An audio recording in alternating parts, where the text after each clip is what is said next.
Yeah, I think it is a really important topic. Like the client I was just talking to had, like, as I told you, she was thinking the same thing. She's like, what if it's not going to work for me? What if I'm the one? Haven't, what if I've had it too long? She's had it over 30 years. And she's like, I did see Mary's video. So Yeah, Mary's, Mary's so yeah, inspirational. yeah, yeah, for sure. All right, well, it's 7:30. Let's start then.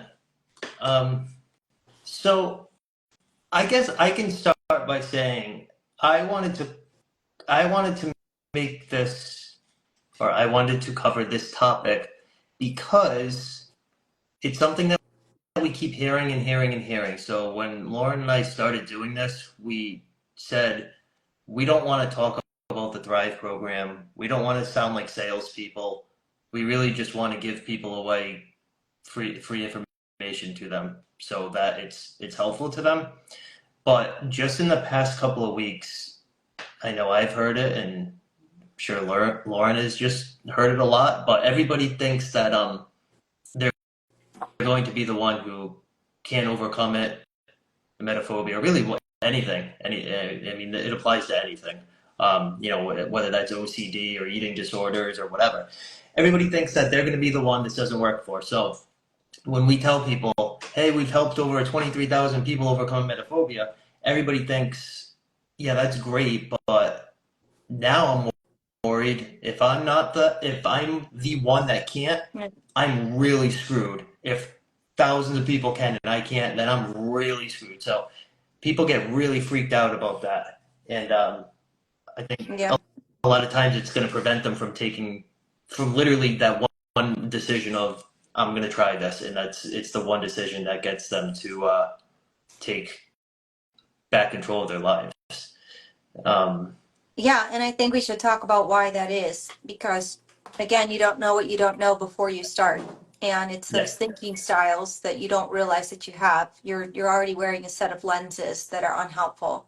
yeah, So, of course, you're going to have learned helplessness, which traditionally is called, victim thinking. We don't really like to use that, but it's just a sense of like fear of failure. And like if I don't try, I won't fail. And just like that there's almost like a wall of just kind of like, let me just look at the book for a few years and maybe yep, that'll do something. yep, yeah, yeah. So people feel more comfortable suffering because it's predictable. They Yes. know what it's going to be like. They know the worst that could happen today is, whatever. So there's a sense of comfort in that. At least they know, yeah, it's going to be horrible, but I can predict it. Mhm. The whole emetophobia thing, hopefully by anybody who's on this by now should know that it's not really about throwing up.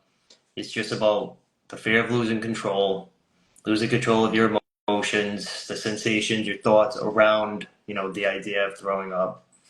And so, oh my God, I just lost train of thought. Yeah. Um, um, um, Well, that's really impossible for people to think. They're like, no, I'm definitely scared of the actual action of it hmm, because you would swear that that's what it is. And then the next thought is, well, I also know where it came from. It came from this, that, and the other, this traumatic event, things like that. So that is one of the first things that I talk to with the clients is about it's not about the yeah, past because you don't want to hit that brick wall because you can't, once you hit that brick wall, then there's nothing that you can do about yeah, it. But if we know that we created it, we can absolutely uncreate it. yeah. Oh, I know what I wanted to say.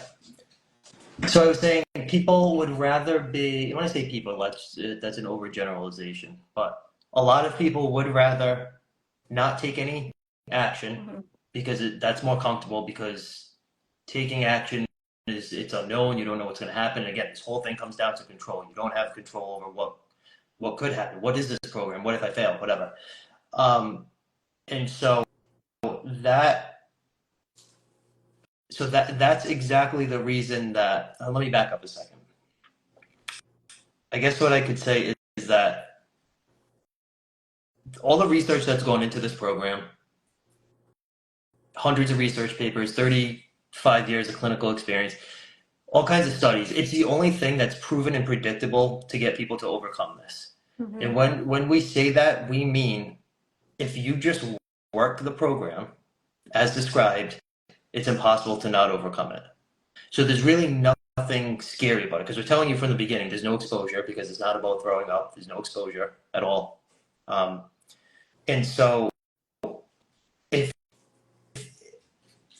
the unknown is okay because there's nothing else that's scary. It's a formula. You follow the formula, and even if you screw it up, you're still going to get a lot better. If you are like horrible at this, which nobody's horrible at it, but just as a dramatic example, if you suck at working this program, you'll still feel way better, probably better than you've ever felt in your entire life through all the various other interventions that you've tried.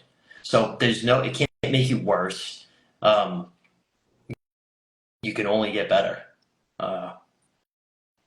Yeah, I think that's a really good point to say that you can't get worse because that is a fear. It's like, what if I start working on it and because I'm not avoiding something that I'm going to definitely get sick and I'm not going to be able to handle it. I'm not going to be able to cope with it.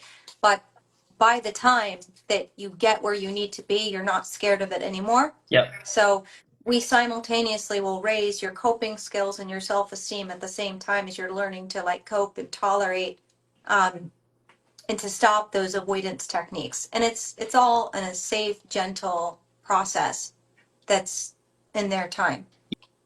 Yeah. And to show you how gentle and safe it feels, we literally have 8-year-olds do this program. We have an entire manual just made for kids, probably even younger than 8, but 8 is the youngest I've heard. So if they can do it, You can read. anybody can do it. Anybody. We've already talked about Mary and the 85-year-old woman who did it. We've talked about that a million times. But just to give you even more perspective, little tiny kids can do this, and they do it all the time.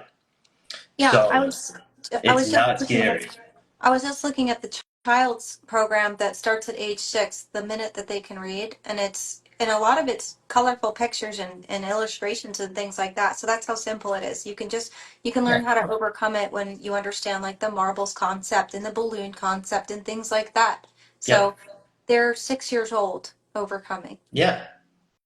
Yeah. And so if there's anybody on here who hasn't been on before, when we say overcome, we mean you don't care about it anymore. You don't really think about it anymore. It definitely does not control your life. Right. This is not. We don't help people live more comfortably with it. We don't help people manage it better. If that was the outcome at the end of meeting with a client, we would say, "Hang on, we failed. We got to take a step back. We're not done yet." So Yeah. when we mean overcome, we mean you are like the other people in your life who are like, "Yeah, it's gross, but whatever. Who cares? It's not a big deal." Yeah, and one of the things that, I think is really important to go over with the client is also the blip recovery program, which is like a newer tool that we have that launched that really helps even after they stop their sessions with us so that they'll know what to do if they do encounter a blip, which most people do. So Yeah, that's a really awesome yeah, tool. yeah, yeah. And so I'm looking at the notes here because I want to make sure I hit on everything. Um, there's no pass or fail. There's no. It's not black and white. And if you have emetophobia, you think in a black and white way to a greater or lesser extent. But there's no. Is what I show everybody. You're not going to be like this on the cover every single day of your life. Life is still life. Life gets hard. You can still have an anxious thought here and there. I still do. It's and that's really what thriving is. It's not. I hate even talking like this because I literally just sound like a Thrive commercial, but it's really what it is. Just not letting like your thoughts and stuff just derail you and take you in directions that you don't want to be going in. So you can't fail. The only way you could fail is if you probably read one paragraph and then you threw it out and said, "I give up." Yeah. And you often see that clients kind of like beat themselves up. They get so worked up and so scared that they're not going to do everything absolutely perfectly. And we know that that's because they come into it with a perfectionistic black and white thinking style. And so it's also important to understand like, hey, put 20 to 30 minutes in every day, be Yeah. thinking about it, Just do the best that you can. And like you said, you're definitely going to be feeling better no Yeah. matter what. If somebody did the first chapter and really just got that down and internalized it, first of all, everything in that chapter, they would be like, wait, what? I never heard of that before. Wow, that's crazy. This all makes sense. They feel like 20% better. And that's it. And if they just did that, and I guarantee you there are emetophobes out there who would be like, I will do anything to feel 20% better. That was You know? me. And that's, yeah, then you do a little more, then you study a little more, you study a little more, before you know it, you put all the pieces together and, well, at that point, you probably want to become a coach because that's usually what happens when people realize, oh my God, this actually works. I need to help other people. Yeah.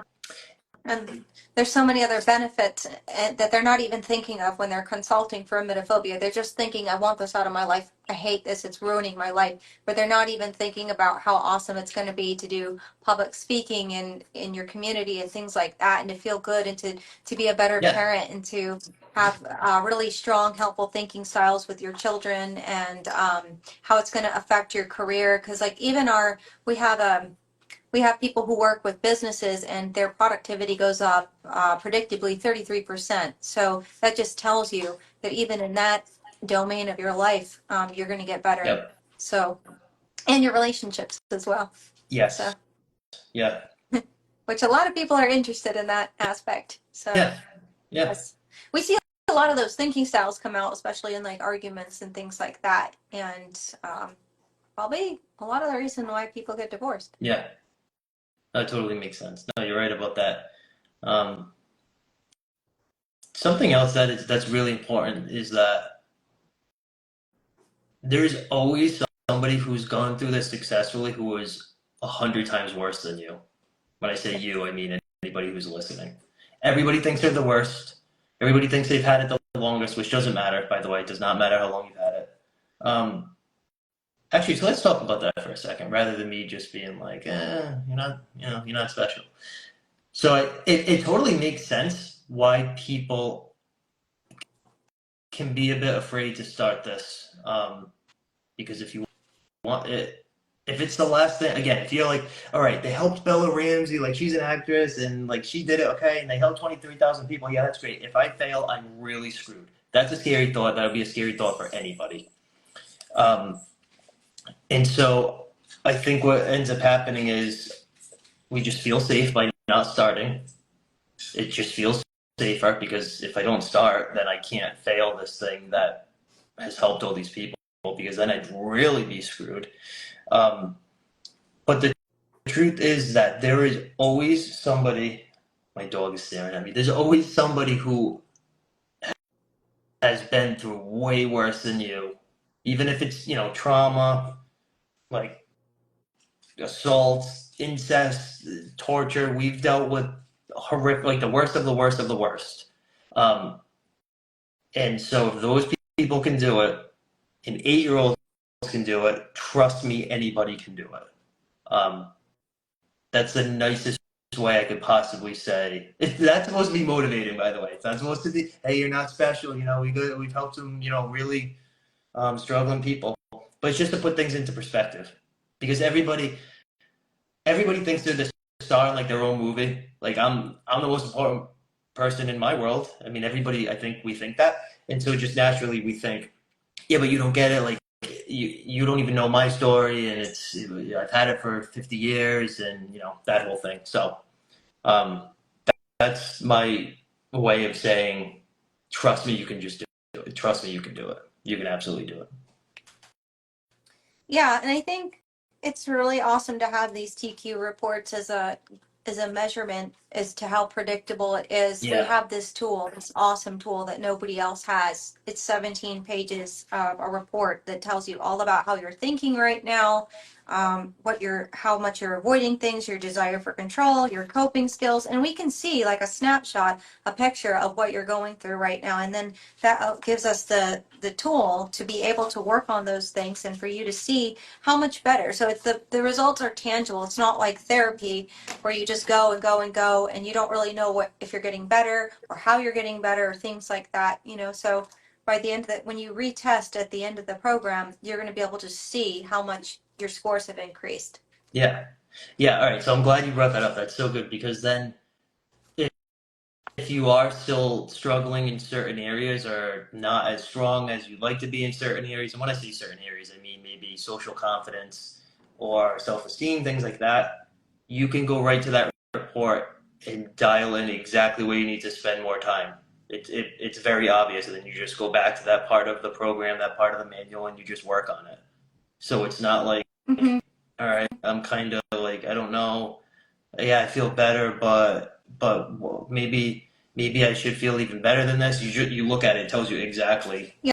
what you need to work on. And a lot of people feel they believe their feelings because it feels so real, all this anxiety and depression and things like that. But the thing is, they're actually not usually that far off from the mark, Yeah, from the little green box that we have. They just feel like it's big and huge and a big mountain, but it's not. When we yep, look at your report, a lot of times it's just a matter of just moving that X over a little bit. So yep, that's also really empowering to understand yourself, because that's the first step, is knowing yourself and educating yourself about how you think. yep.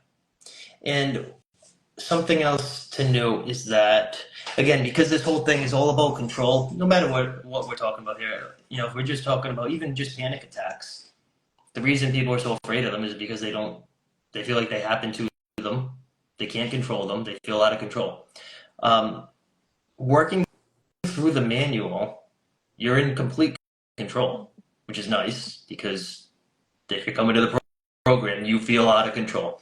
But it's nice because you are in complete control of how quickly you work through it, and as a result, and how hard you work at it. And as a result, that's gonna dictate how quickly you get over everything, how well it sticks.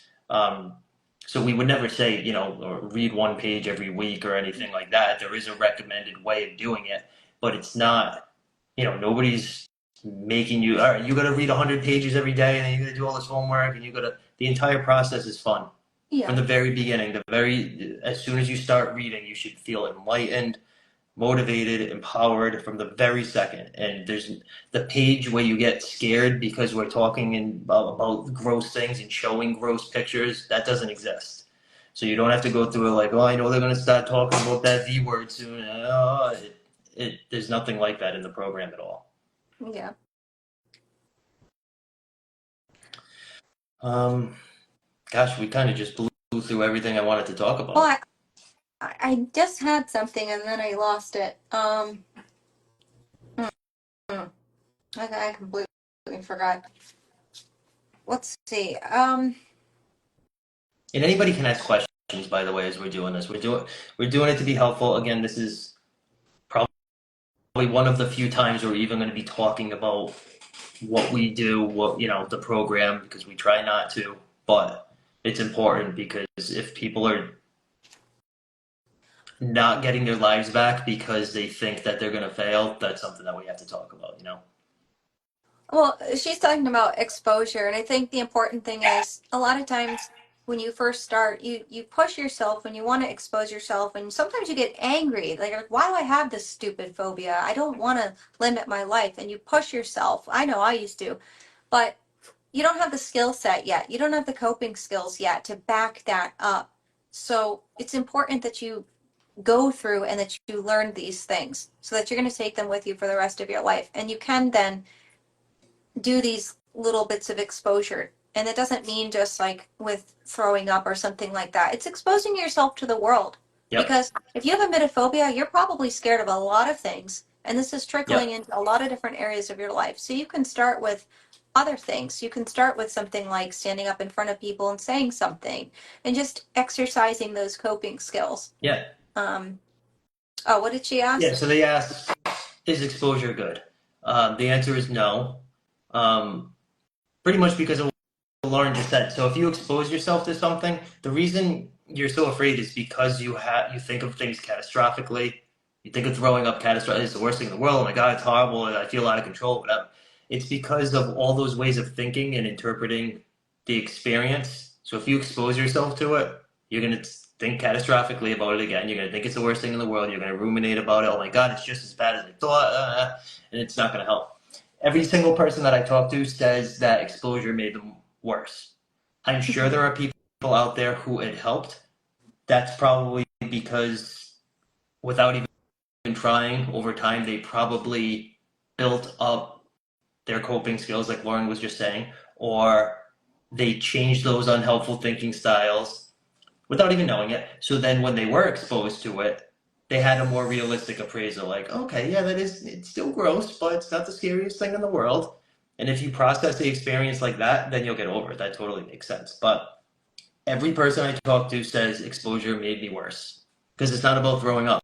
It's about losing control. Right. It's that high desire for control, so then it actually makes them feel more out of control. Yeah. And Ava saying, I can't look at videos like that. Well, that makes sense because if you have full blown emetophobia, that's really, really, it just doesn't make sense Yeah. to do that at all. And so think about it and so nothing against like the therapy itself or the therapist or anything like that. We're not trying to badmouth anybody, but they treat it like a spider phobia, Right. something that you could avoid very easily. If you don't like spiders, it's not going to ruin your life. You could pretty easily not have to see a spider for the rest of your life. But with something like this, you don't know when it's going to happen, if it could happen, if the person next to you, if they're going to do it, whatever. That is not a spider phobia. That is way, way different. So you can't treat it like just, oh, they're afraid of, I don't know, they're afraid of thunder. Yeah, we'll just treat them with that. We'll just expose them. It's not. Anybody on here knows that this is a debilitating thing, and you're probably like, you know what, I wish I was afraid of spiders instead, you know? Yeah, it's a step above that because of that perfectionist thinking, like I will absolutely die if this happens. And of Yeah, course you're going to avoid it because you're terrified out of your mind. You might be able to like be like, a spider or heights or something. Well, I'll just avoid that and I won't go here, I won't go there. yeah, yeah. So it's I would not try exposure therapy. The unfortunate thing is that everybody comes to us having already tried everything. Um, you know, hypnosis and CBT and exposure therapy and all this stuff. So then by the time they find us, they feel helpless, they feel hopeless, all these other things failed. I'll try this. And the unfortunate thing is that people don't think of us when they think I need to get better. They think therapy, they think of the other things. Um, Yeah, I always just wait. I'm like, okay, see how that works. I'll see you in a few months. yeah, It's not gonna help them. Every single person I've talked to has said that their therapist, they were educating their therapist on it, and that is just, how's that person gonna help you? You yeah, know, you're giving them an education. yeah. And people get it. When I talk to people and I say and I tell them the whole it's control thing, they're like, I know. I was trying to tell my therapist that. They Right. get that. Most They of them get it. get that. Yeah. Yeah. Did you say, I know that's right. That's why I want to do this program. I want to become a mom Oh, someday. And yeah, right. yeah. So we work with a lot of people who want to become moms. Yeah. And Yeah. yep. Or My, are moms. Some people, some women hate the fact that they cannot, or they think that they cannot take care of their kids when they're sick. mhm. They have to run to the other side of the house, things like that. So Yeah, and then they yeah, beat themselves up about that because then they feel like, oh, I'm a bad mom, and then they lower their self-esteem and everything, and they feel more powerless, and then the phobia yes, gets bigger because it's lower self-esteem just yeah, makes you feel more out of yeah, control. yeah, So yeah, it just yeah, gets worse over time. So if you want to have kids, we absolutely recommend doing it as soon as possible. The client I signed up today, she has 3 kids and she's pregnant with another one, and she's just like, I've had it. I can't do this anymore. I've got to do this for my children. So yeah. That's great. And then they're all going to grow up copying her confidence, her, basing her self-esteem on what she thinks about herself, her ability to bounce back. That's what they're going to copy instead of the catastrophic, life is crazy. Oh my God, low self-esteem. You know what I mean? That's what happens when people mhm. say, "Oh, I passed it on to my kids," not genetically, but Yeah. they copied you, and that's why the whole family has emetophobia. Right, right. And you don't want to beat yourself up about that. You just want to Right. take responsibility and self-agency and say, I can do this. I'm going to do, and let that be a motivating factor instead of something that you're just beating yourself up about. Because it's not your fault that you have it, but it Yeah. is your responsibility now that you have the answer Yeah. Yeah. to Yeah. take care of it. Yep. Um, I was actually talking to somebody recently. This is kind of off topic, but I'll share it anyway. She was telling me how she she said I'm able to do everything I want to do in life. Emetophobia doesn't hold me back at all. I still have these thoughts, but I'm able to travel the world. I'm able to eat anything I want, whatever. Hmm. And I said, you don't have emetophobia. And she was like, what do you mean? And it was like a person with a emetophobia would not be able to do those things. Like they really would not. They would be petrified all day. And she got Um, pissed. I think that's a hard call because I did used to push myself a lot, but I was tolerating and I was hating a lot of it. I wasn't Yeah, enjoying it. So you might be able to do certain things, but you're still ruminating and thinking about it the entire time. And then yeah, you're not really enjoying it. You're still limiting yourself. And I think we need to be honest with ourselves about that. Hey, do I want to deal with a rogue thought once in a while that I have to flick off, or do I want this thing to be just like a never ending like thing that's just taking maybe I'm not showing it externally, but what's going on the yeah. inside? She got pissed. She was like, what kind? I've been diagnosed by medical professionals. What kind of degrees do you have? And I was like, I don't have any of that crap. But we're helping people every week overcome this, Well, which I would say certainly outweighs whatever degrees you're talking about. And then I had to just stop talking to her. I just didn't care anymore. But I consider us having a master's degree in emetophobia by the time we're done because it is the same amount of hours and it is the best education I could think of. I mean, and I have something to compare that to um, being trained in traditional psychology, and I can tell you it is got nothing on it. So yeah, I yeah, don't yeah, want to sit around thinking about psychoanalysis that we already understand isn't helpful. Why am I even studying this yeah, when we figured out we figured out yeah, like the fastest way to help you optimize your mental exactly. health? That's all anybody cares about. Nobody cares about all the big words. We care about, look, an 8-year-old can do this. Let's do it. Let's get to it. Let's get you over it. That's it. Yeah. And I knew this girl wasn't going to get it. And I was like, all right, whatever. Mm. So moving on. No. um, I do certain things, but I always think to myself, is this going to make me sick? I always look at my food closely to see what's on it, especially Yeah, meat. Yeah. for sure. I used to fry my meat to the point where it was like hard, like beef jerky. Yeah. I mean, I like So I, the taste of it, but yeah, I have a client right now that took it upon herself. I didn't tell her to do it, to eat a burger. Like I don't know how it was cooked, but still, I know a lot of emetophobes. They wouldn't want to eat a mm, burger, and I guess you could kind of call that exposure, but she felt comfortable enough to do it, and she was like, wasn't a big deal. And yeah, yeah, it's just it, it was a huge, huge, huge accomplishment that was not required, but she did it, and she's making amazing progress. And that's the cool part, is you don't even need to do any of this. You don't have to do anything that has to even do with emetophobia going through the program. All the challenges, stuff like that, yeah. doesn't even have to do with it. It's like Rob said, it's almost irrelevant. You don't even have to talk about emetophobia, surprisingly, when you go through the program. That's Yeah, amazing. That's super powerful. it's And totally irrelevant because it just gives it more attention. We don't need to give it more attention. It's just a habit. and what Ava's comment, it's like, yeah, you're going through all that stuff, but what is the cost? What are you giving up in your life? How are you limiting and you're making your whole world like cave in on yourself there. Like, yeah, you can tolerate it, like Matt was saying, and live with this and just cope with it in a sense, but you're giving your power away, you're giving your happiness away, you're giving your life away. Is it worth it? What is the cost of not getting over it? What, Yeah, you know? that's a good way to word it. Yeah, I mean, Um, a lot of people, if you said, yeah, it's going to cost 40,000, but you're not going to have emetophobia anymore, they'd be like, sure, sign me up. That's not what yeah, it costs, but I mean, yeah, But wouldn't it be worth it if you could have the rest of your life, if you can have kids, if you can have morning sickness, if you can travel? One thing that I hear a lot is I want to be able to eat out at any restaurant I want and not be thinking about it all the time. The point is it on your mind all the time? Is it, in a sense, torturing you? Is it like a Yep. little devil on your shoulder? Or can we get rid of that? Of course we can. Yeah. Yeah.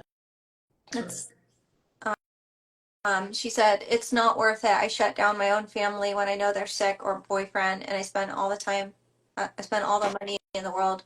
Oh, exactly. Because like it's ruining your life, and Yeah. it's not worth it to keep that. It's Yep. not. And anybody who gets to that point is ready. They're ready to overcome it. Yeah. There's a lady who worked with us, not either of us, but somebody else, who said at the end of the program, once her daughter overcame it, she said, "If you told me I needed to give you my house, I would have given it Yeah, if I knew that this was going to work like it did." yeah. It's We'll assume in that example that it was an expensive house and it wasn't a tiny, tiny, cheap one. right. Even if it was 20,000, I mean, Yeah, but yeah, yeah, That's yeah, your life, your value. You deserve that. Every single person deserves to not have this in their life. There's not one person that deserves to live like this. It doesn't matter what it is that's limiting you, but especially emetophobia. It's so awful. It's such a debilitating, awful thing. I yeah, used to just get so angry about it, so angry because I was like, I don't want this in my life, but I don't understand how to get yeah, there. I understand kind of what it is, but I don't know how to get over it. yeah, So this gave me my life yeah. back. And now you're a coach and you're signing up clients left and right, helping them change their lives. Yeah. And that's the most amazing feeling in the world. And it's the best thing I can think of. It's the most rewarding thing because Yeah, there's so many people, 8.8% of the population suffers with this and doesn't talk about it. There's so much shame and guilt too, as well. And a yeah, lot of social anxiety. yeah. So all right, that's good. I'm really glad that you brought that up because everybody thinks they're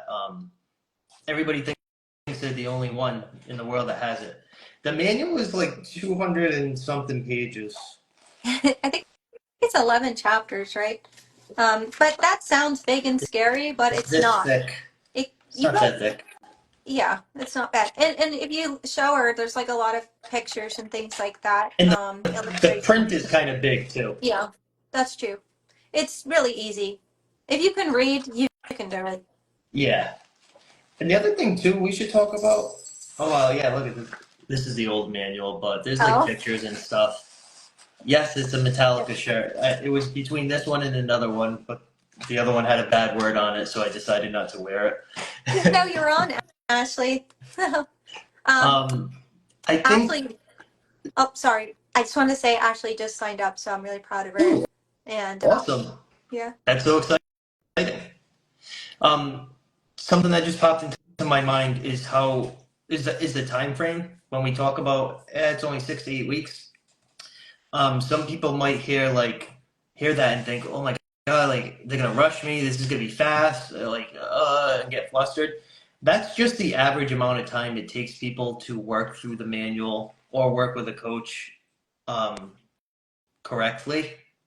Some people definitely can take longer. Some people might need another couple of sessions. So we don't want you to think. Well, the other thing too is that because then people could be like, "Well, how could you promise that? Like, what you must be lying. This must be some kind of magic. Like, how do you know?" It's just the average time it takes. Sometimes it takes people a couple extra sessions, but that's on average how long it takes because you don't want to space it out too far because you need to. It's all about building new habits. So you can't start building habits and then stop and then pick it back up and then go on vacation and start again. You need to, and I love how Rob mentions if you just make this manual the most important part of your life for the next 6 to 8 weeks, it's Right. impossible to not overcome it. That's right. That's it. That's right. Um, yeah. So, Ava, if you, that's awesome, and taking that first step is the actually that's the hardest part, I think. So if you connect with either Matt or I, whoever you're interested in as a coach, just please reach out to either one of us and we'll do a free consultation with you. Yep, yep. It's an exciting thing, and will tell you now, Eva, when you do get the manual, don't read it all in one day because it's not going to help you. You can't do that. And You're don't going to skip want to any do that, but you parts. can't. Yeah, yeah. I did that. Most of us have done that. It's not just it's not a self-help book. It's different, and for the reason it's different is because it works.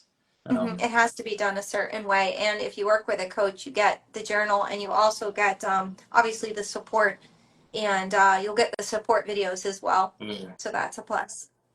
Awesome. Good job. Oh, Yeah, that's Ashley. great.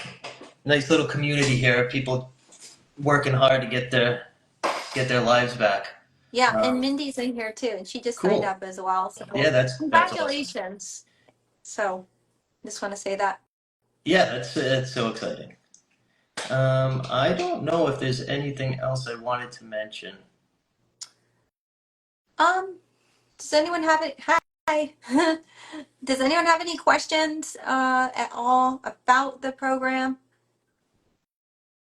Or in general, I guess. Oh yeah, in general, I anything. guess. um, Yeah, we're so proud of you guys. um, um, um, I'm trying to think if there's anything else that would. Be like a limitation or a Yeah, I fear know. or I think we hit on all of them. I can't. No, I just had probably like one step away from it pretty much. I just wanted to control everything. I was completely wanted to over control everything. Panic attacks, tiny little bit of OCD, general anxiety, just really screwing myself up for 2 decades. yeah. But I'm Yeah. focusing on this because we have to go through so much training. Well, Lauren knows all about it, but we have to go through so much training, and it's so apparent how people ruin their lives or have their lives ruined or whatever, and it's so debilitating that that's what I want to focus on the people that are hurting the most. That's what it comes down to, because people who just have like the one-off panic attack here or there, that's completely different than what we're talking about, and happy to help Hmm. anybody, but Yeah, we work with anybody. It doesn't, you don't even have to have a reason for consulting. You could just want to optimize your mental health and make your life better. That's our slogan, your life better. It's yeah, your identity, but it's optimized. yeah, So, uh, yeah, I mean, anybody that's willing to work with emetophobes, like, that's awesome because as a team and as, coaches, we just want people to succeed yeah. and we just want people to get their lives back. And there's over 12 million emetophobes, so it's not like we are in competition or anything like that. We have a mutual goal together to help people learn to thrive. Yeah. So Eva, what you just said. The cool part about the program is that'll just naturally happen. Mm-hmm. You probably, I mean, you could if you wanted to really challenge yourself, you could rely on it less and less.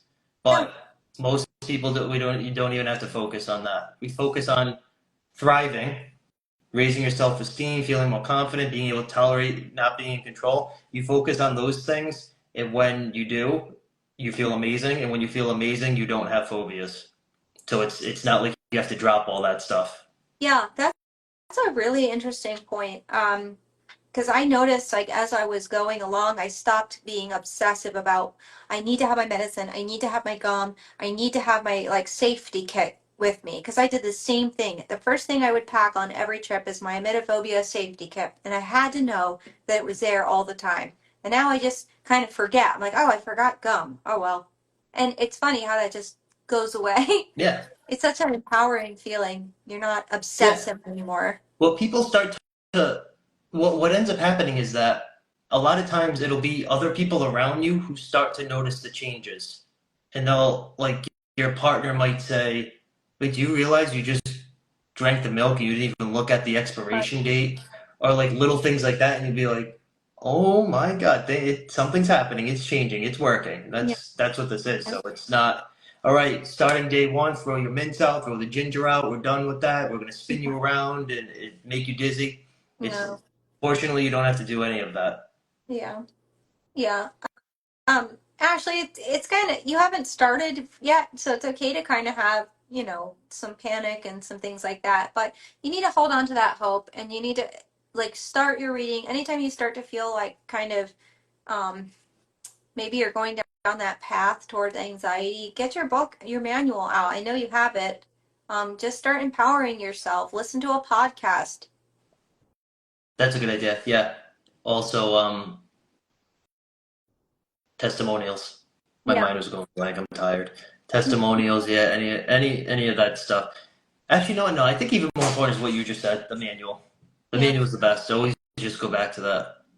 Yeah. Um, And we still read our manuals as well, and our journals, and we process our positives because Thrive is a doing thing, and it's something that you just learn how to do and you continue doing. It's a complete shift in how you live, for the better. yeah. All right. So I was just you're saying a lot of good things that are really helping my brain start to move a little bit here. So I was just traveling and I listened to at least 10 podcast episodes, and I've heard them all like 100 times. But that's my thing. On the plane, I do that.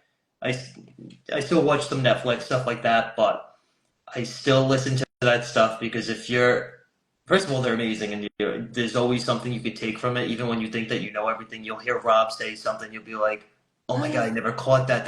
That makes so much sense." Um, but the more that you just kind of surround yourself with all this Thrive stuff, Mhm. just the better you're gonna do, the better you're gonna feel, the Yeah. faster you're gonna feel better. Yeah. Because it's kind of the opposite of what you've been doing. If your whole life, let's say you've had emetophobia for 20 years, you've been inundating yourself with crazy catastrophic thoughts. So now you're starting to do the opposite. Mm-hmm. You know? It takes time. It takes time. And I told Ashley that. I said, Ashley, I don't care. Follow all the other coaches. Get yourself Oh yeah. enveloped in all this good stuff. Yep. Because I they're say the putting same thing. a lot of good stuff Follow out too. everything Thrive. Follow every single Right. person, every coach, and then unfollow everybody else because they're Yeah. gonna make it worse. Yeah. Yeah. And if you're going through the program, make sure that you're, in a sense, like shielding yourself from that. Don't go on the support groups and start panicking and colluding and things like that. Really, really just hone in and focus on the program Yeah. and your coach. So, um, yeah, Bella Ramsey's is awesome. Actually, it's so inspiring. Yeah. And it, yes, exactly. And she was flying all over the world to shoot different scenes, so you can imagine that that's not fun for somebody who wants to be in control. Because being on an airplane in general, whether you have a metaphobia or not, Yeah, if or you on don't want stage. to be on it, Yeah. you don't have a choice. You have to. You can't get off. Yeah, one of my clients right now, she does like plays and showbiz stuff, and she's like, "This has really, been hard for me because I used to be so confident and love all that stuff, and you couldn't get me off with like I can't remember the thing she said, like almost like a shepherd's hook, whatever that thing is. But now she's really struggling. So one of the things she's looking forward to is getting back to that, just like Bella Ramsey. Yeah. So Oh, actually, there are. I don't remember who the other ones are, but there are like three or four other actresses that have been. Do you know? yeah, Oh, say, is it uh, isn't one is one Cameron Diaz? yes. Cameron Diaz, Denise Richards, oh, what's the guy? Howie Mandel, right? Avril Lavigne? No, I don't think she has emetophobia. She had Lyme disease. Um, Howie Mandel has germophobia so much so that he has to live in a separate house than his kids. So I want to reach out to him at some point. But they have to want to get better. They have to want to get this out of their life. And sometimes they're just Yeah. in such a place of fear that they can't even imagine what that's like. So, who are the other ones? Oh, what is his name?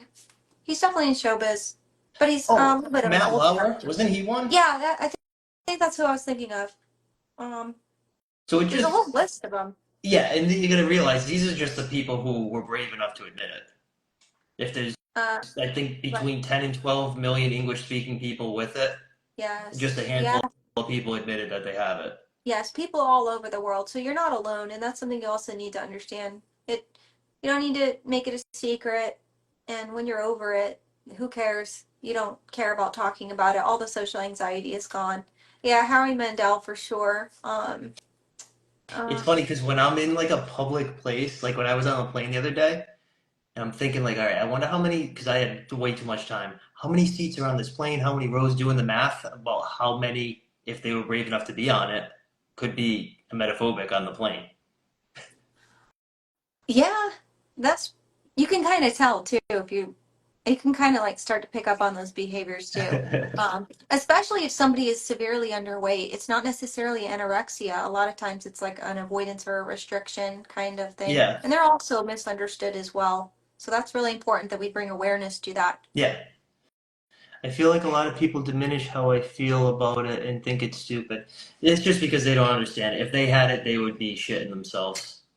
Like, I let's be honest. They just don't realize that that's why um it's unhelpful when people say like, "Oh, the doctor says it's not a big deal. Nobody likes it." they have no Um, idea. They have no idea how hard it is. And it's so important to acknowledge the suffering. yeah, It's absolutely important. I mean, Um, uh, so Alyssa asked, what's an emitter group? It's actually better that you don't know what it is. So they have emetophobia. Uh, no, we say that they're not helpful. So there are support groups. We actually have a whole YouTube video Matt and I made about support groups that we can send you. Um, they don't tend to be helpful because everybody goes in there and starts panicking and creating like a collusive environment where they're just scaring each other and they're making their emetophobia a lot bigger. Um, I'm still in a couple of them just to kind of chat with emetophobes, but the minute that you get over it, you want to get out of them. It's just not helpful they're at all. yeah. They all mean well. By you guys literally watching a handful of our videos or reading one page of this manual, you will be 100 times better off than all those people combined. They mean Yeah, well, but they're just yeah. gonna help you avoid things and help you think that they're trying to help you be less scared. Just get out of it. Just get out. Say thank you, goodbye, everybody, and I don't know. Thanks for nothing. Sorry. It feels good Yeah. because it's an external source. Kind of like I bet guarantee you everybody in here has picked up the phone and called a parent or a friend and obsessively talked to them for hours, um, which is not really fair to that person, but Yeah. it creates more powerlessness and more avoidance. And I was just telling Yeah. Mindy Yeah. earlier that the more that we avoid things, avoidance isn't helpful. It creates, it makes the phobia much, much bigger because not only are you focusing on it, but you're telling yourself this thing is scary Mm, and I need to avoid it. It's worse than death. mm. So Yeah. So when you're, you join, you're like reinforcing it. right, that's all it is. It's reinforcement. Exactly, Ashley, but you were working on that the other night and you didn't call your dad, and you need to process that in a really powerful way because you took a first step, even though it's small. That's okay. Everybody in here can start taking those small steps. Um, Yeah. um, oh, Alyssa, are you working with Alyssa? Am I? Yeah. No. Oh, okay. She said I can't wait to start the video, so I didn't know what she was. Oh, the YouTube videos? Could be. Okay. Yeah, just reach out to either one of us and we'll send you some links and the podcast and the YouTube channel and all that. Yeah. Okay, perfect. Yeah, that's awesome that the first step is really your attitude. I think your attitude when you're going into thinking about recovery is the most important thing Totally. because that's what's going to drive you and get you where you need to go. It's having that positive I can do this Yep. attitude. Everything else is going to fall into place. That's exactly right. If you have that attitude and you could like just kind of half-ass it and do amazing. We don't encourage that, but it's true because what'll happen is you'll not feel 100%, but because you're not gonna stop, you'll go through it again and then you'll get the other whatever percentage to get to 100%. That wasn't the Yeah, I know. smartest thing to say. Whatever. I just got back from traveling. I'm tired and I worked all day. Uh, I, I think that's an interesting point because when I went through it the first time, I used a really old school basic Thrive manual and I still got better.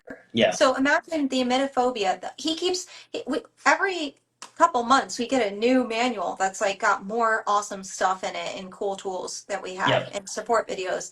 That's the other thing about the program is it just keeps getting better and better. It's like evolving as we go because we learn more. We learn Yep. more from our clients. We do research. We do, I think he's had even clinical research done that we have actual numbers. Yeah. So Yep. yeah, He has I think, a full-time research assistant.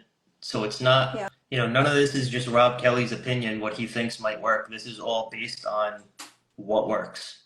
yeah, And we're always, always, always trying to make it better so that the clients can get through it more easily and it's more enjoyable. yeah.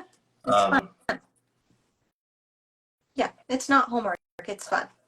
and I'm looking at the manual right now and I'm wondering if people ever are like, how can this little thing just cure my life? Right. I did. That was me. Yeah, I can see why people would think that. I remember just saying, and I probably said this before, but I remember just being like, can't there just be a vaccine for this stupid thing? Yeah. But I didn't want to work on myself and I didn't understand it was coming from me and then you know what?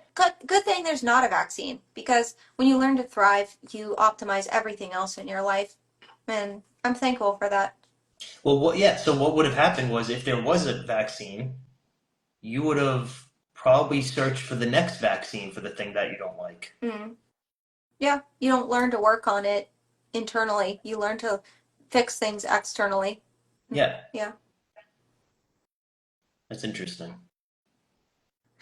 I remember just researching it and obsessing over it, and but yeah, I'm so glad that I found the program instead. Yeah. Ashley, I don't know if I understand your question. Do I share these videos from Matt's IG or how? I can't figure it out. Do you So mean, I don't know. the You lives, know what? we have to process them first, and then you can just share the links that are on the full videos are on the YouTube channel. So that is helpful if you guys can share our content as well because we really want to get the word out and help as many people as we can. And something, Alyssa, you were asking about the groups. One thing that we need to also sort of draw attention to is there's a lot of Thrive haters out there and people that are Oh, bitter yeah. about it. And what you'll find is that they didn't do the program correctly. So they claim it doesn't work, but that's not true. Or they complain about the price, the cost. But if you really wanted to take yourself through, it's less than $200. So that's really not an excuse, especially with the crazy interventions that cost thousands of dollars out there. Oh, yeah. One girl that was one of our clients spent over $40,000 before finding the Thrive program, just trying to get rid. 40,000 pounds. Oh yes, So pounds. that's like 50 something thousand US dollars. Yeah, yeah. So you don't have to do that, and you don't want to do that. And there's a 14-day money back guarantee. Rob says if you don't like it, just tell me. I'll give you your money back. I don't care. Yeah, but that never happens. No, it But doesn't because you read 2 words and you're like, holy crap, I've never heard that before and that makes sense. yeah, And then you're drawn in. I love the beliefs wall in the chapter one. Um, she said, "I'm always anticipating the first time I throw up in about 7 years. Can one of you share your story on how you felt if you threw up since getting over it from the manual?" Um, I was just talking to a client about that today. I said I haven't thrown up since 2007, which was actually it was a really rough night. Uh, the thing is, once you get the skill set, and it will eventually. I mean, all of us throw up a couple of times in our existence in our lives, and when it does happen, you might create a little bit of anxiety, and that's okay because that's when you're testing out your skill set, your newfound skill set. But you're going to have what you need to be able to cope with it. It's not ever going to be fun or pleasant. Yeah, It's yeah, not. You're never going to be like, yay, I'm throwing up. This yeah. is great. Unless you're just some drunk guy. I don't know. But um, you don't have to get to that point. And I know you talk about that a lot, Matt. We could talk about Mary. So Yes. Alyssa, if you don't know, Yes. Mary, who's our poster woman of the program, who had emetophobia for 75 years, and she got it over in the 6 weeks plus one session with Rob. Um, she emailed us somewhat recently. It was like I threw up for the first time in Mhm. like my whole life, and she's like, it wasn't bad at all. Yeah, she said she was surprised at how easy it was. She let her body just take over and let it happen.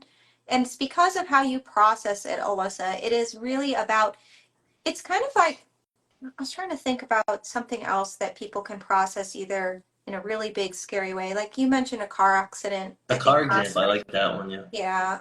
You can either come out of a car accident terrified to drive again and making a huge big thing and ruminating and catastrophizing over it, or you can just be the kind of person that's like, wow, that was really painful. I'm gonna have to go to like physical therapy, but I'll get through it and I'm gonna get back on the road immediately. It's kind of like when we were kids and we learned about like that idea, the principle of getting back on the horse when you fall off. It's kind of the same It mentality. is. It's that That's simple.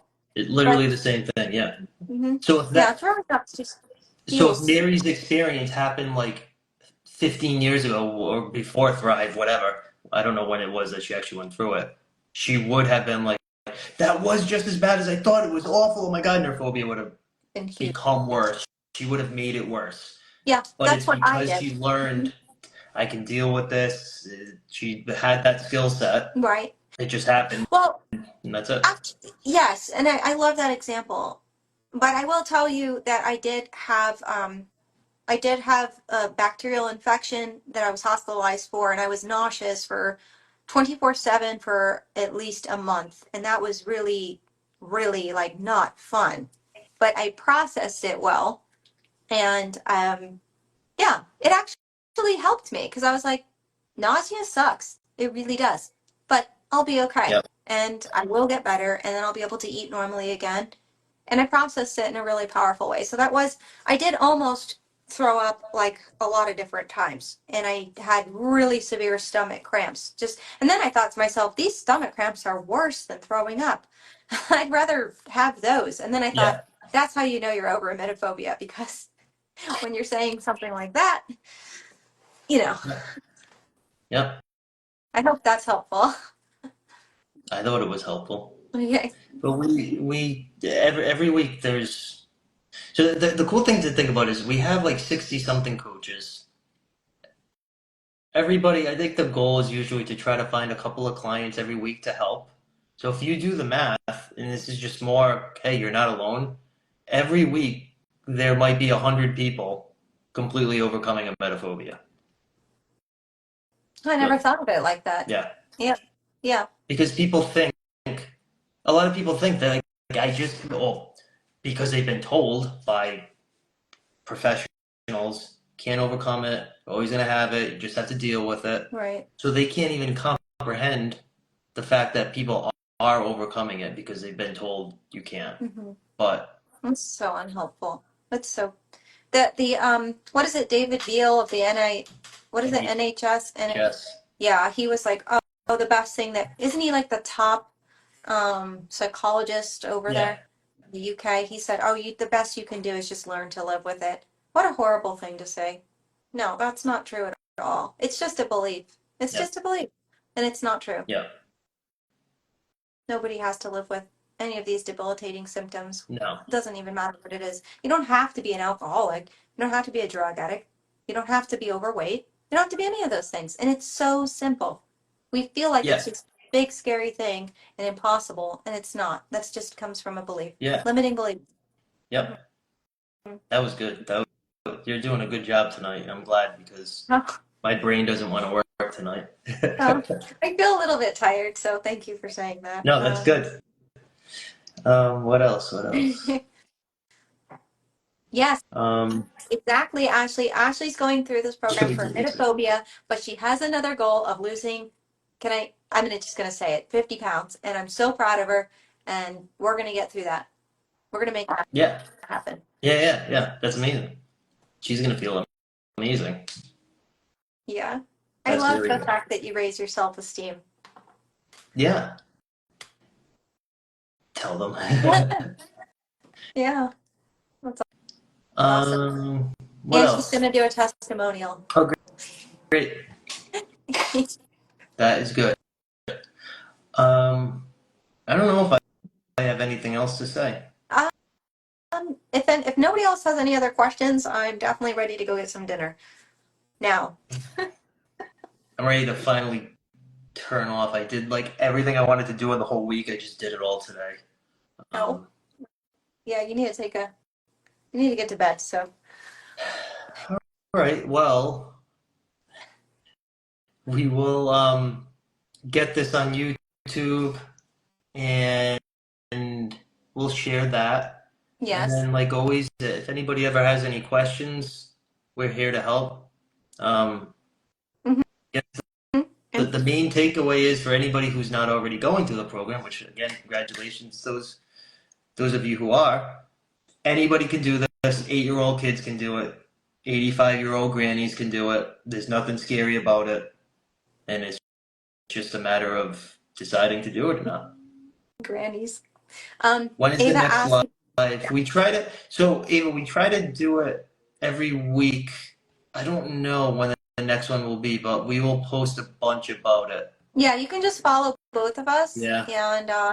and you can also DM us anytime. We both super friendly. We'll answer any of your questions, or if you want a recording of something Or or even a clarification. topic idea. Oh yeah. If you want, make sure if you want us to talk about something that you want to hear about, Mhm. that's really what this is about. That's why we chose this topic because everybody there was a very common theme the last couple of weeks talking to people, so I knew that people needed to hear Yeah, this. that's for sure. So yeah, Okay, great. we're here to help. All right, everybody. Well, thank you all. Have a wonderful rest of your day or night. Thank you guys. Bye, We'll see you everybody. next time.